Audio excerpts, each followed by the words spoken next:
Joining me today is Mr. Money Mustache, also known as Pete. He is the blogger at mrmoneymustache.com. Pete, I came across your blog, I don't even know how, to be completely honest, but I got hooked on it and I've been reading it for a while. Do you consider yourself a personal finance blogger, a common sense spending blogger? Like, how do you describe yourself? Yeah, well, thanks for being a reader. It's an honor to have you among us. I don't even know what kind of blog it is, but I've heard it's called a personal finance blog, just because my main topic is finance and early retirement. But it's kind of branched out to become more of a lifestyle design blog, maybe, where Mr. Money Mustache just tells you how to run your life, basically, and then he branches out and occasionally into telling the world how to run its life. All right, so the writing style is very entertaining. There's a lot of profanity sometimes that's used, and I'm perfectly fine with that. How did you develop this kind of conversational writing style when you're talking to people about pretty serious stuff, right? Can you retire early, if ever? How can you afford sending your kids to college? I mean, it's pretty serious stuff, but you do it in a way that is accessible. Did this come naturally to you? Yeah, it's definitely a natural style because when I'm writing to my readers, who I call the Mustachians, I just imagine that I'm sitting there at their kitchen table talking to you. So I use words like I or you or we because we're kind of all in a family. We're all just doing stuff together. And that's something that I've always disliked in serious stuff. Like I went through engineering and the textbooks in that field are the most dry, ridiculous stuff. Like the reader will verify this on their own. And so this is a reaction against that style. I think everything should be direct. The instructions should be easy to follow, and it should just be like a conversation. Let's get into some of the meat of what's in your blog, right? And you talk a lot about spending. What are some of the ways that people are just literally throwing money out the window? The most common ones that they don't even realize how it's really adding up. And also talk about anytime you talk about weekly or monthly expenses, tell the audience how you think about those small expenditures long term to really kind of contextualize them. Yeah, okay, well, it's sort of two questions, I guess. Number one is where is everybody's money going? And it's just flying out of their ears and hair in every direction, and people don't even realize it. I mean, in this country, the US, anyone who makes more than 40,000 bucks a year, maybe even 30, should just be rolling money. It should be impossible to have a shortage. And thus, the kind of upper middle class that are making like 100 for a family, they should all be able to retire just in a few years if they just watch where they're going. Now, to get into the specifics, most people just burn tons of money on their cars. You know, they'll like live 30 miles from work and commute in a Chevrolet Tahoe and not even realize how much that's costing them because they're thinking on a weekly basis or a monthly basis.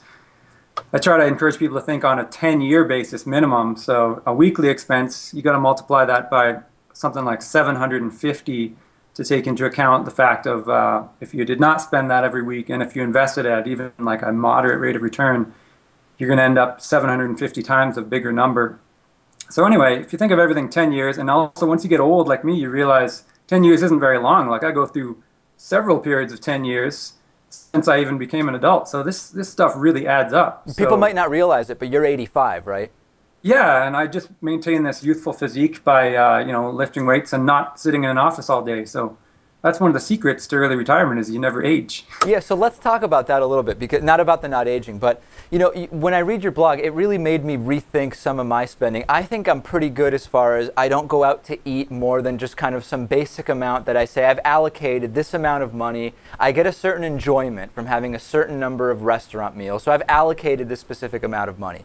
But then you don't think about, okay, you're at work, it's much easier instead of packing a lunch to actually just walk out and spend 12 bucks on a lunch down the street. Now, if you think about one $10 lunch a week, over 10 years, just throwing that money into an index fund and earning conservatively 7%, you're talking about $7,500 that you could have put away. Is my math somewhat right?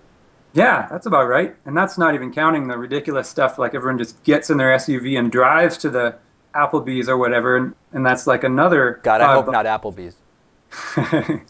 I don't even know. Chili's? What do the office workers go to these days? It's always something that's not even like an experience. They're just getting these calories, usually a bunch of crappy white bread stuff, and burning off their money mustaches, as we would say on the blog, burning off all kinds of cash, just going out to lunch. And I think the real key word is what you said in the question to me, which is easy. if you're doing something because it's easy, that should be an alarm bell because in general, you should be looking for the harder path because quite counterintuitively, the harder path is usually what makes you happier because you get better at something. Like, so for example, thinking in advance, making your lunch and bring it to work, or at least biking to the restaurant if you're going to go to work, that's harder and that's better. And then that's a concept I like to call badassity because if somebody's badass, that means they've got the power to do stuff for themselves, they don't just take the easy path. And turns out the hard path usually makes you richer and it also makes you happier. So let's talk specifically, when you said anybody making over $40,000 a year really should be saving just a ton of money. Now, a lot of people will hear that and they'll say, listen, I don't think I have too expensive of a car. I didn't have the cash to buy it up front. I got a $6,000 car and I'm making payments on it. And I've got $250 a month in student loans. And then I've got a kid I'm paying for and blah, blah, blah, blah, blah. The $40,000 a year, which after taxes, it's much less than that, I really just am not finding anything left after. What do you say to people who have that point of view? Yeah, well, it's easy. I could definitely see how things start to seem tricky when you're dug into a hole already. Like if you got a car payment, which you shouldn't have, then life's going to feel harder. If you've got a kid, and you're really young, then that's another step down. But you're in a hole right now, but you can dig yourself back out of it. Like, you don't have to have children super, super young. You can. Well, but let's say you do. Yeah, well. Like my producer said, for example, my producer isn't planning on having children, but he said, if I accidentally had a kid right now, I would probably love the kid. Therefore, he would provide for it financially. Maybe not the ideal thing, but let's say you have the kid. Yeah, okay. Well, there's usually some hidden stuff when these people send in case studies. Like life sounds hard on the surface, but then you find out that they live 30 miles from work just because they didn't realize how expensive driving was, or they spend maybe $600 a month on groceries for just two people when just because they happen to like Whole Foods instead of Costco. And there's a bunch of little details, and if you start looking into it, and maybe they drive their car to the grocery store when they live only 2 miles away. So a bunch of small changes like this that are just $10 at a time can end up becoming tens of thousands of dollars, and pretty soon you're on a forward-going treadmill instead of a backwards one. So a lot that situation doesn't sound as dull to me, as dim to me as it does on the surface. Once you look people who may doubt this, you actually have a forum on MrMoneyMustache.com, and people can actually post their situation, and both you and other readers will actually help people to figure out where they can find savings to try to get on the forward treadmill. Is that right? Yeah, it works really well. If you just break down your budget and just say where you're spending money, then people will pipe in and say, well, did you know that you don't have to spend $200 a month on a cell phone, or you don't have to have a $17,000 car when you're in debt, stuff like that. Yeah, it's all numbers. Let's talk about my cable TV and internet, because I read your blog post about, listen, if you get rid of cable TV and internet, which a lot of people pay $100, $110, $120 a month, if you think about that annualized over 10 years, you're talking about something like $12,000, $13,000 if my math is correct, something like that. Now, working in media myself, and working in video, I definitely need a fast internet connection at home. And I also need to be able to monitor what's going on in the news because we're doing a news show here. So how can I reduce my cable and internet bill, which, as you say, it's like $123 every single month. I looked it up today. Yeah, well, that's kind of a silly question because you're David Pakman, so you're in media, so that's a tool. That's like me, Mr. Money Mustache. I have to have a computer and internet access if I want to do this job. And I also have a carpentry business on the side, and I don't complain about the fact that I have to own a nice table saw and stuff. Okay, so I shouldn't feel bad about it necessarily. Toys. Yeah. On the other hand, if that person that you'd asked me about a minute ago with the $40,000 income has a cable TV package, then they gotta have a serious talk with Mr. Money Mustache because what are you doing sitting watching TV if you're in debt? I mean, there's way better stuff you can do with your time. I mean, the world is so full of fun and useful stuff you can do that TV should just be, well, with the exception of watching shows like yourself, it should be way down at the bottom of your time prioritization. I agree with you. As a benefit, it saves you a ton of money too, but I think the time's even more important with TV. I mean, our time is so precious. I don't want to see another commercial in my life, and I've gone years without seeing one because I love my precious days of the moment, or moments of the day.